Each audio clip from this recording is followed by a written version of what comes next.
Sebelumnya, Assalamualaikum warahmatullahi wabarakatuh. Perkenalkan, nama saya Nur Hafifah Kisman dengan NPM 0310241124. Langsung saja di sini saya akan menjelaskan tentang reproduksi hewan pada cacing pita babi, hewan ikan gabus, dan hewan ikan mas. Pertama-tama saya akan menjelaskan apa itu cacing pita babi. Jadi cacing pita babi adalah jenis cacing pipi yang termasuk dalam kelompok Platyhelminthes, kelas Cestoda, dan dikenal sebagai parasit yang hidup di dalam tubuh manusia dan babi. Cacing ini disebut pita karena bentuk tubuhnya yang panjang, pipi, dan menyerupai pita. Serta disebut babi karena babi merupakan inang perantara dalam siklus hidupnya. Ciri-ciri umum cacing pita babi yaitu berbentuk pipi dan panjang seperti pita, tubuh terdiri dari kepala atau skoles, leher, dan segmen tubuh proglotid. Tidak memiliki sistem pencernaan atau menyerap nutrisi dan usus inang. Hidup sebagai parasit di usus manusia, memiliki alat kelamin jantan dan betina atau hermaprodit. Sistem reproduksi. Jenis reproduksi seksual atau generatif, sifat hermaprodit. Satu individu memiliki organ reproduksi jantan dan betina. Reproduksi terjadi di dalam tubuh inang utama atau manusia. Tiap segmen tubuh proglotid mengandung sistem reproduksi lengkap. Proses reproduksi cacing pita babi. Jadi prosesnya itu pembuahan. Pembuahan terjadi di dalam proglotid, bisa terjadi pembuahan sendiri atau autofertilisasi atau silang antar proglotid. Selanjutnya produksi telur. Telur berkembang di dalam proglotid matang. Proglotid lepas dari tubuh dan keluar bersama feses manusia. Selanjutnya infeksi ke babi, inang perantara. Babi menelan telur melalui makanan atau air yang terkontaminasi feses. Telur menetes menjadi larva atau onkosfer dalam usus babi. Larva berpindah ke otot dan membentuk kista atau cysticercus. Yang berikut infeksi ke manusia atau inang utama.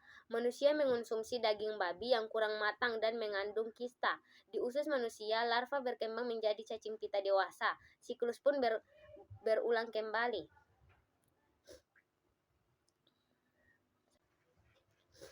Jadi, cacing pada pita babi juga memiliki dampak pada manusia, yaitu penyakit yang ditimbulkan seperti taeniasis. Taeniasis yaitu infeksi cacing dewasa di usus, seperti gangguan pencernaan, mual, lemas. Yang kedua juga cysticercosis, yaitu jika manusia menelan telur cacing, larva bisa menyebar ke otak, mata, atau otot. Sangat berbahaya. Selanjutnya, pencegahan. Masak daging babi hingga matang sempurna, jaga kebersihan sanitasi dan kebiasaan cuci tangan, hindari konsumsi makanan yang tidak higienis, periksa kesehatan hewan ternak secara berkala. Itu saja yang bisa saya jelaskan mengenai cacing pita babi. Selanjutnya saya akan menjelaskan tentang reproduksi hewan pada ikan gabus.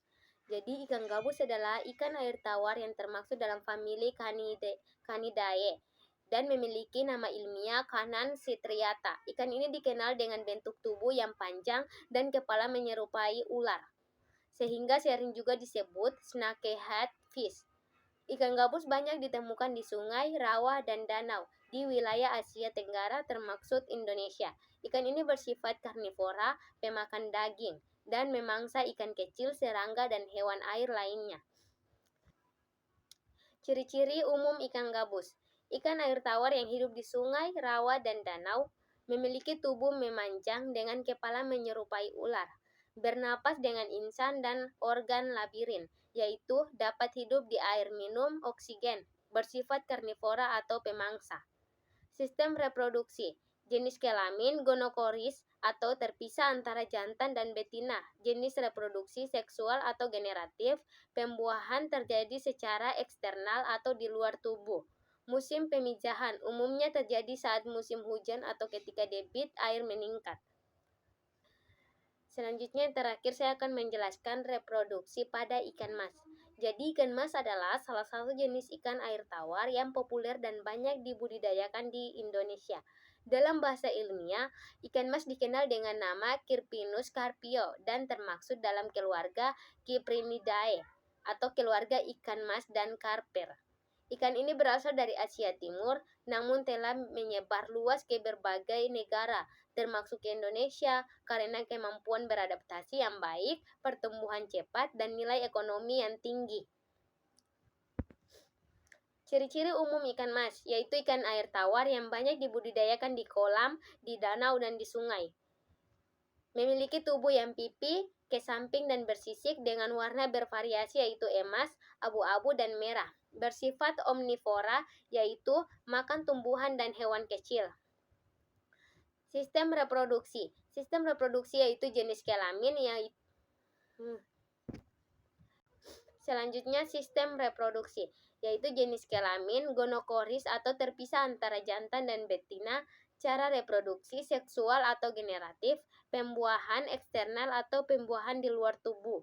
Musim kawin, biasanya pada musim hujan atau saat suhu dan kondisi lingkungan mendukung. Selanjutnya proses reproduksi ikan mas. Jadi prosesnya itu, 1. Pemijahan atau spawning, betina mengeluarkan ribuan telur di perairan dangkal atau di atas tumbuhan air dan substrat lain. Jantan mengeluarkan sperma di sekitar telur yang sudah dilepaskan betina. Yang kedua, pembuahan terjadi di luar tubuh betina atau pembuahan eksternal, sperma membuahi telur di air. Yang ketiga, perkembangan telur dan larva. Telur menempel pada substrat dan menetas dalam waktu 2-4 hari, tergantung suhu air.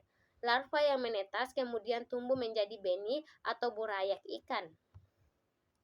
Perawatan anak. Ikan mas tidak menunjukkan perilaku penjagaan terhadap telur atau anaknya, atau tidak ada parental care. Faktor yang mempengaruhi reproduksi yaitu suhu air, suhu optimal untuk pemijahan sekitar 20-28 derajat Celcius, kualitas air harus bersih dan memiliki oksigen cukup. Jadi itu saja yang bisa saya menjelaskan reproduksi pada hewan ikan mas, hewan ikan gabus, dan hewan cacing pita babi. Mohon maaf apabila ada kesalahan. Saya mengucapkan wabillahi taufiq wal hidayah. Wassalamualaikum warahmatullahi wabarakatuh. Bye-bye.